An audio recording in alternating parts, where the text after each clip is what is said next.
হাজারো ব্যস্ততার মধ্যে নিজের জন্য একটু সময় বের করে নেও, তা না হলে সময় কারো জন্য বসে থাকবে না।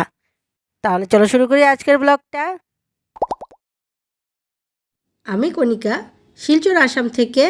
আমি একজন গৃহিণী, তার সাথে content creator. Welcome to my daily blog. আজ সকাল থেকে খুব ব্যস্ত ছিলাম, কারণ ৮-৯ দিন পর আজকে আমাদের এখানে রোদ উঠেছে। তাই ভাবলাম কিছু এক্সট্রা কাজ করে নেওয়া যাক। মানে ঘরটাকে ডিপ ক্লিন করা, রান্নাঘরটাকে ডিপ ক্লিন করা, বাথরুম ডিপ ক্লিন করা। বুঝতেই পারছো, বৃষ্টি যদি থাকে তাহলে বৃষ্টির পর রোদ আসলে মনে হয় একটু ঘরদুয়ার ভালো করে ডিপ ক্লিন করি। তোমাদের কার কার এমন হয়? আমার তো প্রায়ই হয়ে থাকে। মেয়েদের স্কুলে সকালে খাইয়ে দিয়ে পাঠিয়ে দিলাম, আমার হাজব্যান্ডকে অফিসে পাঠিয়ে দিলাম, তারপর আমি লাগলাম ঘরের কাজে। আর সেই করতে করতে এখন বেজে গেছে 1:30। আমি খুব ক্লান্ত হয়ে গেছি, আমার মুখে চোখে ভাঁজ পড়ে গেছে, যেমন ক্লান্তির ছাপ দেখা যাচ্ছে। আর তারপর আমাকে করতে হবে রান্না। আগে খুব ভালো ছিল যে পরিবারে আরও লোকজন থাকতো, তাই সবাই মিলে হাতে হাতে কাজ করতো। কেউ রান্না করলে কেউ ঘরদোর পরিষ্কার করতো, কিন্তু এখন তো আর একার সংসারে এমন হয় না, নিজেকেই সব কিছু করতে হয়। হাজব্যান্ডকে বললাম আজকে একটু চিকেন নিয়ে আসো। নুন আর রসুন দিয়ে চিকেনটাকে ধুয়ে ম্যারিনেট করে রাখলাম। রসুন আর নুন দিয়ে রাখলে তাড়াতাড়ি মাংসটা সেদ্ধ হয়ে যায়। তারপরে দিকে আদা, রসুন, টমেটো, কাঁচা লঙ্কা, পেঁয়াজ সব কিছু দিয়ে একটা পেস্ট বানিয়ে নিলাম।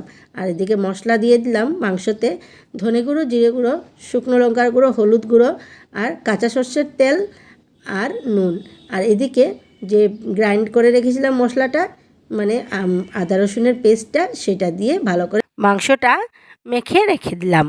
তারপর এইদিকে আমাকে আরেকটা কড়াই বসিয়ে এটাতে হলুদ আর নুন দিয়ে আলুটা সাঁতলে নিলাম। সাঁতলানোর সময় আমি প্রায় সময় ঢাকা দিয়ে করি, তাহলে গ্যাসটাও বাঁচে আর সময়টাও বাঁচে। তারপর কয়েকটা রসুন থেতো করে প্রথমে আমি রসুনটা দিয়ে দিলাম, তারপর একটু ভাজা ভাজা হয়ে যাওয়ার পর পেঁয়াজ কুচিগুলো দিয়ে দিলাম। আগে রসুনটা ভাজা করে নিলে তারপর তরকারির স্বাদটা একটু বেশি আসে। তারপর মশলা মাখাও মাংসটা দিয়ে দিলাম। আর এদিকে আমি ছোট্ট একটা বাটিতে তো গরম মশলা, যেমন এলাচ, লবঙ্গ, দারচিনি সবগুলো আমি গুঁড়ো করে নিলাম। এদিকে একটা কড়াইতে ঘি দিয়ে এই গুঁড়া মশলাগুলো ভেজে নিলাম। তারপর দিয়ে দিলাম গোবিন্দভোগ চাল, মানে কালো জিরে চাল। আমাদের এখানে গোবিন্দভোগটা চলে না, কালো জিরেটাই চলে। টেস্ট দুটোরই এক সমান। হলুদ আর নুন দিয়ে আমি চালটাকে ভেজে নিলাম। আগে থেকে একটা পাত্রতে আমি জল ফুটিয়ে রেখে দিয়েছিলাম, সেটাতে আমি দিয়ে দিলাম জলের, মানে ফুটিয়ে রাখা জলটার মধ্যে চালটা। জলের পরিমাণটা দিয়েছিলাম প্রেসার কুকারের মতন, মানে 3 কৌটো চালে 5 গ্লাস জল দিয়ে আমি এবার ঢাকা দিয়ে রেখেছি। আর একটু ফুটানো জল আমি উঠিয়ে রেখে দিয়েছি, যদি প্রয়োজন হয় তাহলে দেব। যখন ফুটে এসেছে চালটা সহ জলটা, তারপর আমি এটাকে ঢাকনা দিয়ে আঁচটা কমিয়ে রেখে দিলাম ভাপে ফোটার জন্য। এদিকে মাংসটাও কষানো হয়ে গেছে, এবার দিয়ে দিলাম এটাতে জল। আর এদিকে ভাবছি কিছু ভাজাভুজি করে নিই, হাতে এখনও 10 মিনিট সময় আছে মেয়েরা আসতে স্কুল থেকে। অনেকটাই বেলা হয়ে গেল, কারণ 1:30টার সময় আমি যখন রান্নাটা বসিয়েছি 3টা তো বাজবেই অনায়াসে। তারপর এদিকে আবার কাটাকুটিগুলিও আমি পরেই করলাম। আজ আর সকালের দিকে কাটাকুটি করে রাখতে পারিনি, তাই রান্নাটা করতে অনেকটাই দেরি হচ্ছে। আর মাংস রান্না করতে তো একটু সময় বেশিই লাগে, তোমরা সবাই জানো। এদিকে প্রায় আমার মানে পোলাওটা হয়ে এসেছে। মেয়েরা আসার সময়, ওরা স্কুল থেকে আসার সময় সিঁড়িতেই ওরা গন্ধ পেয়ে গেছে। আমার হাজব্যান্ড আবার খুব খুশি হয় যদি এক্সট্রা কিছু রান্নাবান্না করি, তার জন্য ওরা 3জনই খুব খুশি। এসেই রান্নাঘরে হামলা, কী রান্না করছো? মেয়েরা তো জানে না যে পোলাও মাংস করব। আর মাংসতে আমি কেওড়ার জল, বিরিয়ানি মশলা, গরম মশলা সব কিছু দিয়ে একটু আলাদা স্মেল হয়ে গেল আজকে। তারপর সবগুলো রেডি করে নিলাম, আর এদিকে ভাজাভুজিটাও করে নিলাম। হয়ে গেলো আমার রান্নাবান্না। এবার দুপুরের খাওয়া দাওয়ার পালা। মেয়েরা তো খেতে বসে বলছে, মা পোলাও আর মাংস আছে, আর ভাজাভুজির তো দরকারই নেই। আমি বললাম বাদ দে, তোদের আর ভাজাভুজি দিই না।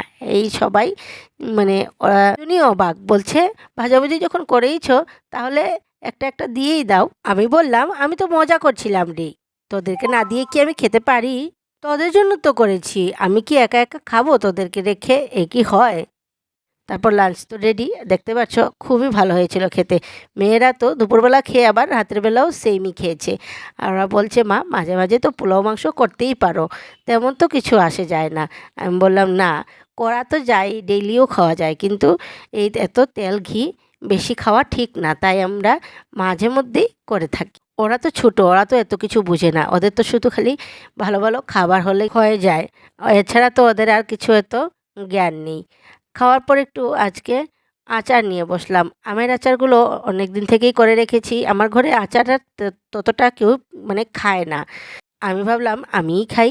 তারপর বিকেলে গেলাম মেয়েদেরকে নিয়ে একটু ওদের এক্সট্রা ক্লাসের জন্য। আজ ওদের ডান্সের রিহার্সাল ছিল 25শে বৈশাখ প্রোগ্রামের জন্য।